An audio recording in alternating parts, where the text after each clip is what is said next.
That's why this message has really been stirring in me, because throughout Christian history, from the time before we had sort of codified the Bible as we know it, before that time, I'm talking all the way back into the writings of the New Testament, and then all the way up through the last nearly 2,000 years of what is now nearly 2 millennia of Christian history, we have had almost an innumerable amount of theologies on the cross, and almost an innumerable amount of theologies on the gospel.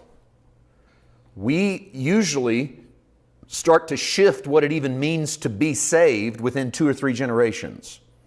You might be amazed to know that if you got in a time machine and went back less than 100 years to the Church of America, don't even bother with the Church of Europe or the Church of Asia, because you're going to be completely lost, particularly in how the doctrines don't line up with some of the things we see. But just local churches, you would be amazed at how the theologies shift and the things that get emphasized from Sunday to Sunday, the things that don't get talked about. And some of that might have to do with our culture and our time and our place and our setting and the need that we have in our society.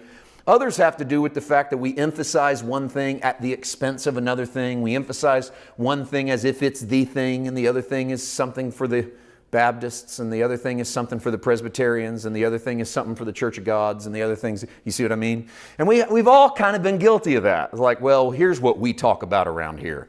And it's kind of a code way of saying, we're the real saved ones, and here's why we're really saved, because here's what we think really happens in the gospel, and here's what it really looks like. Now, I don't know what those guys over there are going to tell you, but, we've all been down that road.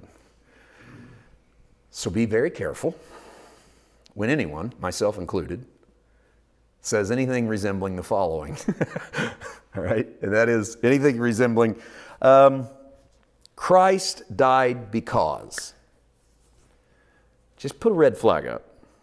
Okay? Not that it's false, but just don't take it as the only reason Christ died.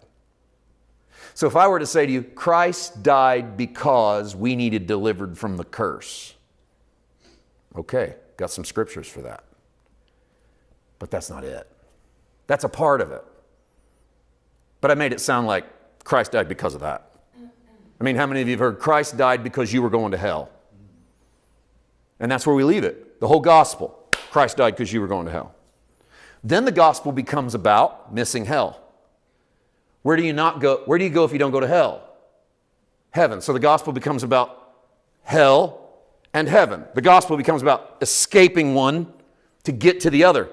Stay in that long enough, and the gospel becomes about escaping one so that you can eventually escape this, so that you can go there. And we get eat up with rallying the troops around our version of Christ died because. And it's not only exhausting, it's not fruitful, because there's a whole bunch of things we're leaving out that would be beneficial if we could just investigate some of them. But no matter how many of them we investigated, we could never really exhaust all of the things that Jesus was doing on the cross. Just let me give you just an example. I just Google searched Christ died because. Okay, and you can run this sample on your own. I just Google searched Christ died because, and I just took the first 4 entries that popped up on the page. I'm not naming websites or ministries, but just here they are. 10 reasons Jesus came to die. 7 reasons Christ suffered and died. 50 reasons Christ died. 2 reasons Jesus died on the cross. Well, which one is it? Sounds like the one that's most exhaustive is 50 reasons, but if you only had the 2, well, you missed out on at least 48 others. The point being is, no matter where you go, someone's got a reason that Christ died on the cross, and most of the time, we're pretty convinced that our 10 are better than the other 2. At least 8 of them are better, because, we might have included your 2, but we got 8 more. But the guy that's got 50, he's got you all beat by at least 40 reasons. So there's a whole lot more reasons why Christ died on the cross. The point is, we can't really agree why Christ died on the cross. I mean, we can agree he did that, and he did that, and he did that, and he did that, but I could maybe bring up another one or bring up another one. So what did Paul mean when he said evidently crucified? And that's the exploration for me, because I'm into this. I've come too far in the gospel to give up, all right?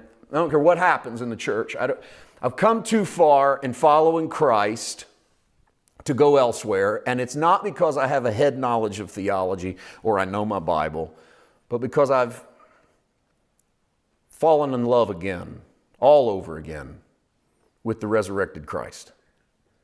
And I mean, some days I don't know that I have really understood what it meant to follow Jesus. And I'm falling in love with following the sound of his voice. And so in some ways it's like getting saved all over again, which is great. It's fine. I don't know what I thought of Jesus a year ago or 5 years ago or 10 years ago, but I know that I'm falling in love with this resurrected one. So I've come too far. I've had a head full of knowledge of what I thought the cross was about. Wasn't wrong, just was never complete. I wrote a whole book on it. My second book was Between the Pieces, What Really Happened at the Cross was my subtitle. Funny little story. When that book came back to me from the publisher, they had put a question mark in my subtitle that I didn't send them. So to this day, the cover of my book is Between the Pieces, What Really Happened at the Cross? And when I first saw that question mark, I was really mad. Like, how dare they put a question mark on my subtitle? I had the answer for what really happened at the cross. It's not a question. It took me years to realize that maybe it was the Holy Spirit that accidentally dropped that question mark onto the cover of my book before it went to press, so that I would realize what really happened at the cross.